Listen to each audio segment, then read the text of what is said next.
Welcome to মনোবল global academy, the hub of scientific happiness. মানুষের মন আসলে অদ্ভুত। মানুষের মন এখনও রহস্যজনক এবং মানুষের মস্তিষ্ক নিয়ে অনবরত এখনও বিজ্ঞানীরা গবেষণা করে। এখন এর কুলকিনারা কিছুই পাচ্ছে না। মানে মানুষের মন এবং মানুষের মস্তিষ্ক আসলে কী চায় এই সম্পর্কে এই বইটা। এটা মানুষের অবচেতন মন, নীরব ভালোবাসা, বিশ্বাসঘাতকতা এইসব নিয়ে লেখা দ্য সাইলেন্ট প্যাশেন্ট। এবং এই বইটাতে একটা গ্রিক কাহিনী নিয়ে অবলম্বনে এটা রচিত। অ্যালিসিয়া নামে এক মহিলা, তার চিত্রকর্ম করে, সেখান থেকে গ্রিকের চিত্রকর্ম থেকে অনুপ্রাণিত অ্যালিসিয়া তার স্বামীকে, গ্যাব্রিয়েল নামে তার স্বামী, তাকে সে মেরে ফেলে, ভালোবেসে মেরে ফেলে। এবং তো উনি যে তাকে মেরে ফেললো এটা নিয়ে তার মনোরোগ বিশেষজ্ঞের কাছে যায় এবং তার অবচেতন মন, তার মানসিক ট্রমা, তার বিশ্বাসঘাতকতা, তার তার না বলা কথা, তো মানসিক কাছে। এবং ওই এলিসি একটা সময় কথা বলতে পারে না, আত্মহত্যা, ওকে মেরে ফেলার পর। তো উনি কেন কথা বলতে পারছে না, আর কেন তার অনুভূতিগুলো প্রকাশ করতে পারছে না, তো সাইকিয়াট্রিস্টের কাছে যায়।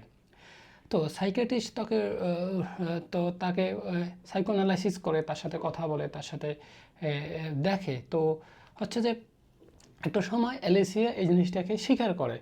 তো এই বইয়ে এই কথাটা বলা আছে যে only she knows what happen, only I can make her speak. এটা বলছে যে সাইকিয়াট্রিস্ট।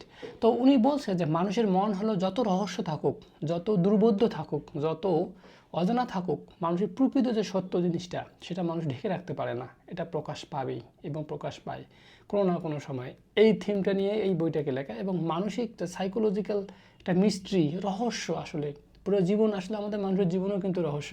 তো আমাদের অধিকাংশ মানুষের জীবনের সাথে দেখবেন যে অনেক মিলে যায়। এবং সাইকোলজিক্যাল ক্রাইসিস, আমরা যে বিভিন্ন ক্রাইসিসের মধ্যে যখন পড়ি তখন কিন্তু আমাদের মনে করি যে এই অবস্থা খুবই খারাপ, আমাদের এই অবস্থাকে উত্তরণের কোনো উপায় নাই।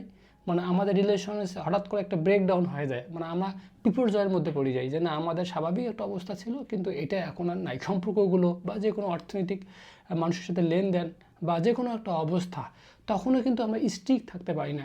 এই বিষয় নিয়েও এই বইটাতে লেখা আছে যে মানুষের একটা জীবন কিন্তু স্মুথ একরকম যাবে না, আপস অ্যান্ড ডাউন আসবে, বাধা আসবে। কিন্তু এই বইয়ে পড়ে বলছে যে এগুলোকে সব ওভারকাম করার জন্য, হ্যাঁ, স্থির থেকে ধৈর্য ধরা যায়, তাহলে কিন্তু একটা মানুষ যে প্যাশেন্স হয়, ধৈর্য ধরে, তাহলে কিন্তু ওই জিনিসগুলো ওভারকাম করতে পারে। কারণ সময়ও কিন্তু একটা মানুষকে হিল করায়। এই বিষয়গুলো নিয়ে চমৎকার একটা বই। তো সবাইকে অনেক ধন্যবাদ এই বইটার আপনারা এটা দেখার জন্য। আসলে এটা লার্নিংটা কিন্তু শেয়ারিং হয়, শেয়ারিং নলেজ ইজ পাওয়ার। এখানে বলা হয় যে আমি এই বইটা পড়ে যেটা ফিল করলাম যে এই কথাগুলো আমাদের অধিকাংশ মানুষের জীবনের সাথেও বেশি সম্পর্কিত। আমরা বিভিন্ন সময় মানসিক বিভিন্ন খারাপ অবস্থার মধ্যে যাই, তারপরেও কিন্তু এগুলোকে কোপ আপ করে আমাদেরকে কিন্তু সামনের দিকে চলতে হচ্ছে এবং এটাই করতে হবে। প্রতিবন্ধকতা, বাধা, সমস্যা আসবেই, এগুলোকে ওভারকাম করে এবং যথাযোগ্য পদক্ষেপ নিয়ে কীভাবে ভালো স্মুথলি লাইফটাকে সামনের দিকে এগোনো যায়, হ্যাঁ, সাফল্যমণ্ডিত করা যায়, সে চেষ্টা আমাদের অব্যাহত থাকুক। সবাইকে অনেক ধন্যবাদ।